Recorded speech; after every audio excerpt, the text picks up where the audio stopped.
You're going to love these Karen stories today, especially our title story. Here's the first one. I got back at them big time, posted by St. Harrop. I worked for 2 years at a tile store. I handled customers as well as worked in the warehouse. Not to brag, but for those 2 years, I worked the earliest shift that no one wanted, because you had to receive the daily truck and put the tile orders away by hand at 6 in the morning. But I also said that I would work every Saturday as well. Now, I didn't do this because I hated myself and wanted to suffer. It was because I wanted the outside sales job. The outside salesman that got the job entered right after I started, and we hit it off quickly. We will call him Joe. Joe confided in me that he had no plans to continue this job after about a year or so. So from the get-go, I said I wanted that job, and I worked my butt off to get it. Pulling shifts no one wanted, doing jobs no one would do, and doing things that were definitely not part of my job description. This included doing a lot of the outside sales job. I would take over when Joe would call out or just needed help. He came to rely on me and gave me part of his job. I saw this as a type of internship and thought it would pay off. Fast forward 2 years. Joe tells me that he is about to put his 2 weeks in and to get my resume together. He puts in his 2 weeks notice and I immediately put my application in.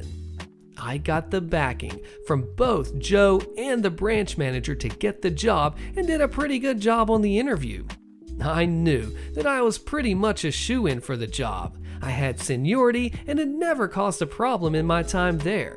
I had a very good relationship with the contractors that I sold to, and I knew all of them by name.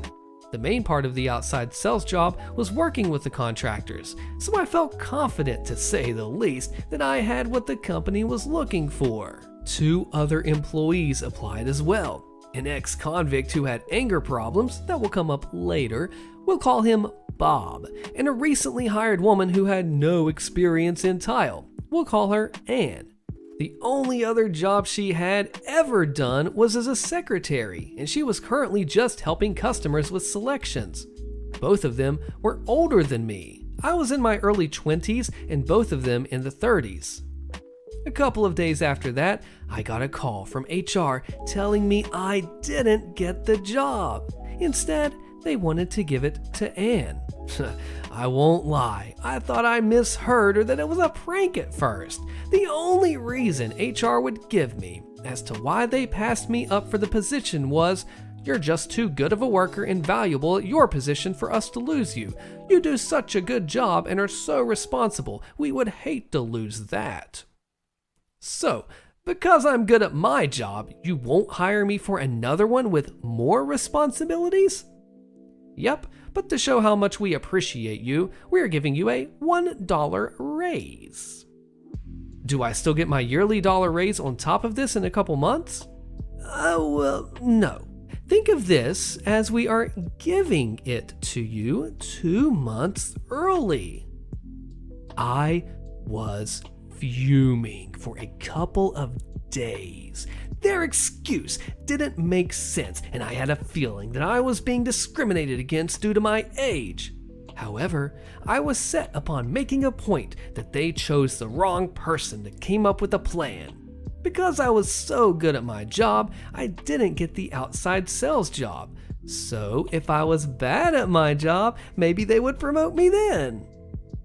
Let me rephrase. I wasn't bad at my job. But I told my manager that I no longer would work the morning shift, would no longer be there on Saturdays, would no longer do the worst jobs, and would no longer be doing any jobs that fell outside of my description, including the outside sales job that I had been helping with.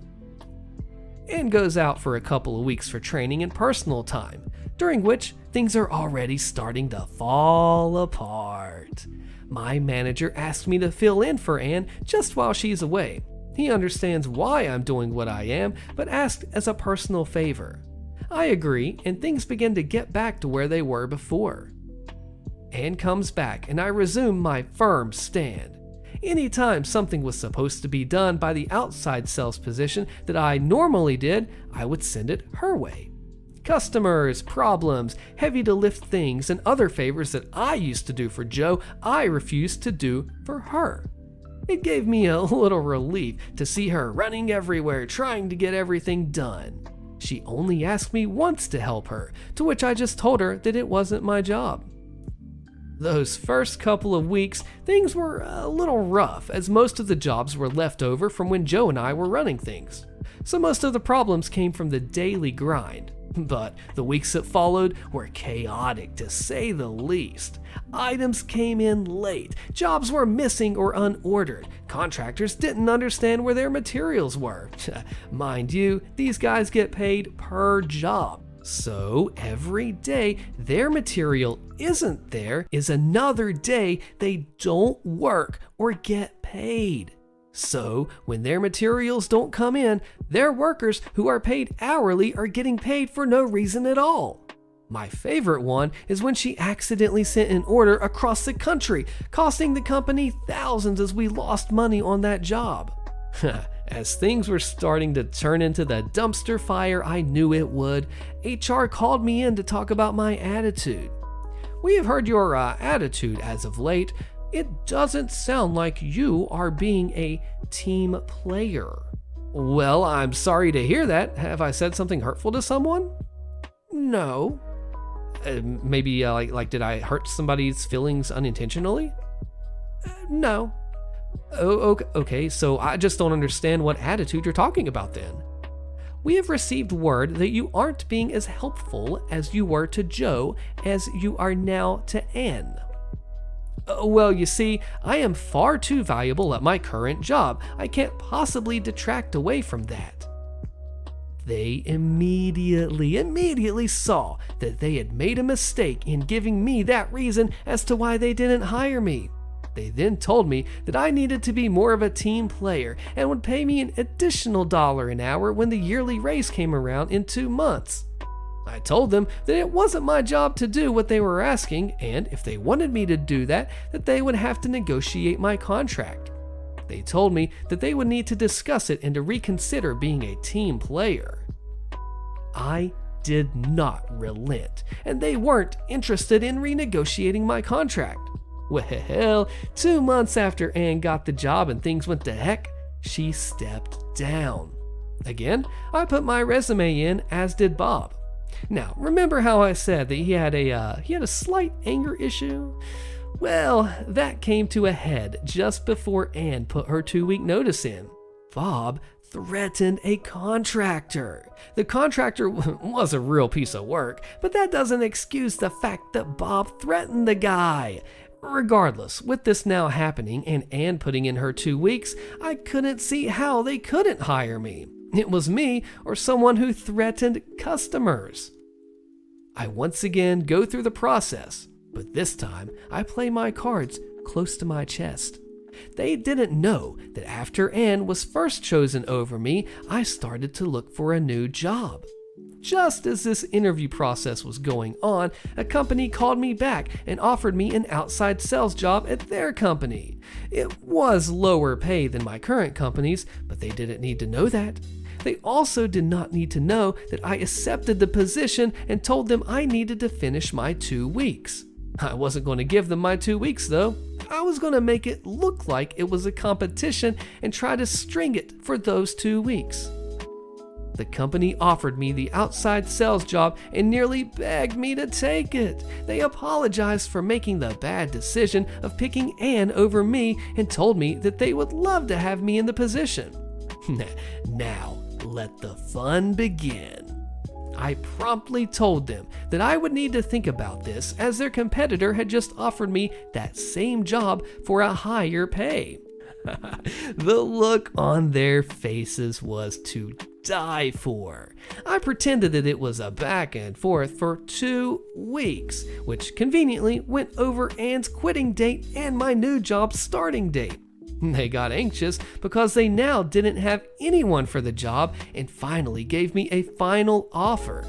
I promptly shot them down and told them that I didn't want to work for a company that treats their hardworking employees like crap. they can sleep in the bed they've made. And then I told them that I was starting the next day at the other company. I have never been so happy. Entitled mother tried to take my friend's truck, stabbed him with a pocket knife when told no, and cops took her away kicking and screaming. Posted by Dat Poster Rick. Not my story, but that of a friend who authorized to post it here when I asked him. For starters, my friend owns a blue 05 Dodge Ram 1500. It's not the most reliable model of truck, but he's kept it in darn good shape and left it looking stock, save for some aftermarket alloy wheels. He tells me he was willed the truck from his grandfather when he passed away 7 years ago. Caleb isn't a mechanic, but learned how to do a lot of work on the truck himself. I even helped him redo the undercoating on it and buff polish the paint. This story takes place about 3 years ago. My friend tells me this was really the one and the only time he's dealt with an entitled parent. He described her as looking like a teapot, short and stout. So, from this point on, the entitled mother will be referred to as Teapot. For the sake of giving him a name, my friend in the story will be referred to as Caleb. Rewind 3 years, and our story begins at a local supermarket whose name rhymes with Stallmark. Caleb always goes out of his way to try and get as close of a parking space to the store as possible, and on this day, he managed to do so. He went in and did the bulk of his food shopping for the next couple of weeks, and everything seemed fine. But of course, now comes the enter Karen part of the story. Caleb was pushing his cart out when he saw an older woman trying to force open the rear door of the canopy on his truck, which is odd because you could clearly see inside that he didn't really have anything of value in it other than a few tools. She didn't seem to notice him until he was super close and said to her, "Excuse me, what are you doing?" Teapot jumped back like lightning struck, but then quickly started playing the little old lady card, though this woman was about 50 tops. She put her hand over her heart and said in an over-exaggerated way, "Oh dear, you shouldn't sneak up on people like that, young man." "Yeah, sure, what were you doing?" "I was just trying to get in my truck. I locked my keys inside by mistake and can't get in." "Lady, that is not your truck." "Yes, it is. I just got it last year." "Oh, really? Then what model is it?" It's 2010. Look just how clean and new it looks." "No, lady, that's an 05. I know this because it's my truck." Caleb then produced the keys and pressed the button on the fob to unlock the door. He said Teapot first went white and then red with anger. It's pretty much full stereotypical Karen after this. "Listen here, you little You don't deserve a truck this nice. It'd be a lot better for someone like my son. He's a local college student, you know, and he needs a nice shiny vehicle like this to get around in." "Are you loopy, lady? My truck isn't for sale, and even if it was, how much would you give me for it?" Teapot then started to look smug and pulled a checkbook from her purse. "I can give you $1,500 for it right now." Caleb facepalmed so hard that he said he hurt his nose. "Lady, my truck is worth several times that, and I've personally kept it up with its maintenance for several years. There's no way in heck I'd take $1,500 for it. Plus, there's no way I'd hand over the title unless I was paid with cash. I don't trust checks." Teapot moved to get up in his face, which was funny because he was a full foot taller than her. She was about to speak when Caleb silenced her with a loud, "Don't even think about it, lady. My truck isn't yours for the taking and never will be. Now leave me alone so I can unload my groceries in peace and go home." He then did his best to try to ignore Teapot as she began screaming and saying she'd call the police. Caleb then just yelled back, "Call them then." And she actually did. She pulled out an old flip phone and began fake crying while speaking with the other person on the other end. Caleb finished loading his groceries and locked the truck because he wasn't about to drive off with the police on their way. When the police arrived, Teapot actually flopped down onto the ground and started fake crying like a baby while flailing her arms and legs around and pointing at Caleb screaming, "He knocked me to the ground and stole my truck, and then he said he'd come back later and hurt my family. Arrest him now." The two police officers that showed up were an older man with a mustache and a younger one that Caleb said he guessed was a rookie because the younger cop was immediately getting ready to aim his taser when the older one stopped him so they could assess the situation first. Caleb raised both hands and calmly stated nothing Teapot said was true, and that she'd been harassing him since he caught her trying to break into his truck. Teapot, while still having a tantrum on the ground, yelled, "He's lying, arrest him!" The rookie officer spoke with Teapot while the mustached one spoke with Caleb. Since he was so close to the store, Caleb stated that he bet that the security cameras picked up the whole thing. It was at that point that Teapot gave up on her act and started screaming like a banshee while running at Caleb with the small pocket knife she'd pulled from her purse. Caleb tried to back away and held his hands up, and the knife went right through his left palm, which he described to me as one of the most painful things he'd ever felt. She pulled the knife out and tried to stab him again when the rookie tackled her to the ground and tased her. Teapot flailed around and started screaming and sobbing like a baby. When she finally stopped moving, the mustached officer cuffed her while the rookie called for an ambulance.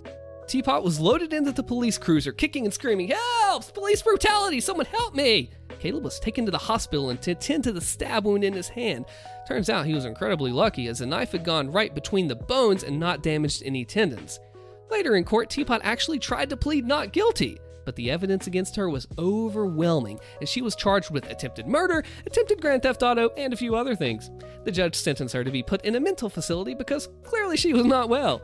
As soon as that happened, Teapot flipped out and began trying to charge at the judge, but she was quickly grabbed by the guards and hauled out of the courtroom. Also, during the trial, Caleb met Teapot's son. Turns out he'd gone no contact with her as soon as he was old enough to move out because she was the most controlling and overbearing mother you could imagine. And ever since then, she'd been trying to show up at his apartment and bring him some nice things that he suspected that she'd stolen just to try and get him to talk to her. Guess she figured Caleb's truck would have gotten her back in her son's good graces or something. This story is getting written now because Caleb decided to check up on Teapot by searching her name online. She's still at the mental facility, and he found out from her son through social media that she looks to likely be staying there for quite some time to come. My mom wants to pay her rent with my money, posted by Brodeshire04. So me and my mom don't get along the best, and even less so over the past few months. To summarize a lot of things, my mom and dad are divorced, and my dad is remarried to a good woman who my mom loathes. And I'm usually caught in the middle of whatever arguments my mom starts. When I was younger, she had me diagnosed with high-functioning autism by taking me to a clinic, kicking me out of the room, and telling the doctor stories about my behaviors, which conveniently only existed when I was with people she didn't like. I've worked with my diagnosis and improved as a person because of it, but I'm still not sure if the label belonged. Fast forward to recently, and I've been thinking about moving to my dad's. Tensions aren't getting better between my mom and I, and she's had me enrolled in intensive counseling where all of my counselors have said I don't belong, and she gets defensive if anyone disagrees with her assessments. But the part where things really started getting bad came when my dad called my school asking some questions about what my schooling would look like if I lived with him. And the secretary called my mom and let her know this had happened.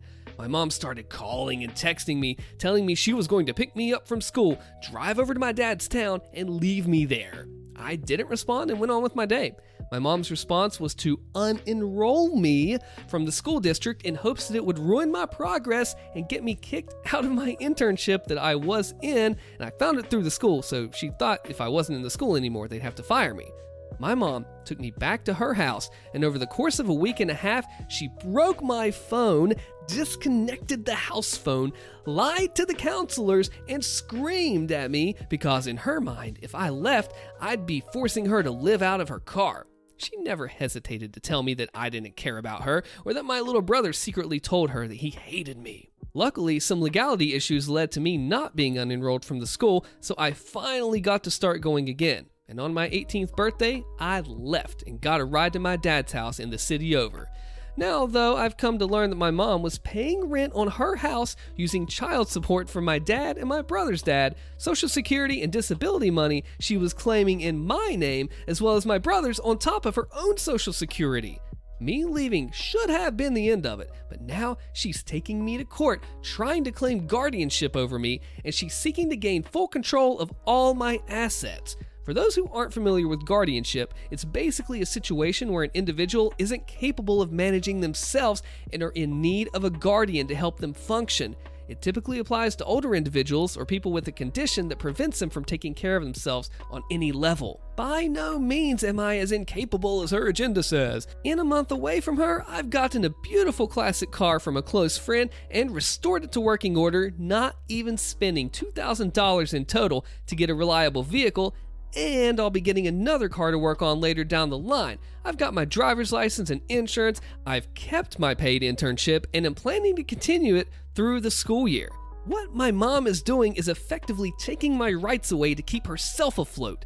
Even though this should have been my graduating year, I have to return next year to finish the credits I couldn't get because of a social skills course she forced me to repeat every year. My mom wants to claim Social Security and disability money in my name, and she's taking my dad to court to convince the court to renew the child support order because I'll still be a student. She has threatened a restraining order on me if I talk to my younger brother, but she wants to force me back into the household. It just sucks seeing the way she looks at me and hearing the tone she uses to talk about me. I can tell she has a hatred for me now, and I wish things are different. Could have I done things better? This story is entitled Dad Fakes a Medical Condition to Try and Get Free Shopping, posted by Hima B. So this happened a few weeks ago. It was a relatively quiet day at work, and I was the only first aider in the shop. At this point in the shift, I was doing till resets across the store, like the tills in the pharmacy and the cafe, when I hear the call out come across the tannoy for a first aider. I rush down and find a middle-aged man and his son. The man is sitting limply in a chair, and so I instantly start to check on him. He's breathing, responsive, but is claiming to have severe chest pains. He begs for medical assistance, but refuses any of the help from myself as he doesn't believe I'm first aid trained. We're left no choice but to call for an ambulance. As we are asking him for all the information regarding his condition, he blurts out, "I'm not effing talking to you, I want a paramedic." They're on the way, but we need to ask you questions for them to know what's wrong. The dad then proceeds to shut his eyes and goes limp. We follow procedure and get him on the floor and in the recovery position. After a bit of time passes, his eyes open again, and he begins to say he feels fine and wants to go do his shopping. I refuse to let him go as the ambulance is still on its way. He begins to get extremely agitated at this and eventually asks for a member of staff to grab his shopping for him. We agree, and he hands a list to a colleague and they go and gather his items. Eventually, the ambulance arrives and I tell them what I know, so they do their thing and I stand to the side as not to get in the way. A few minutes later, the colleague returns with the shopping and places it in front of the dad. The paramedics eventually gather their things and then turn to leave, and they inform us that the dad refused all their help and has stated he simply wants to get home and do his shopping. After they leave, the dad apologizes for wasting our time and asks to be served at a till. I take him to a closed one so I can ring him up myself, and also to keep an eye on him, as due to his behavior throughout the entire situation, I don't fully believe at this point that there was ever anything wrong with the dad. After scanning his shopping, I tell him his total and he begins to freak out over the absurd prices and starts screaming about how we haven't taken off any discounts. I don't remember exactly what he said, but he basically wanted us to knock off a bunch of discounts because of the hassle we put him through and how late he's going to be to whatever he was doing next. We refused. He swore, and then he left. And I put all of his shopping back on the shelves for the next 20 minutes. Obviously, I can't confirm he was faking any illness, but with how he acted, I think it was all a big ruse to get a discount. Some people. Psycho Karen demands my house and sues me. Jail time for her with updates. Click the video on your screen. You don't want to miss this insane story, and I'll see you there.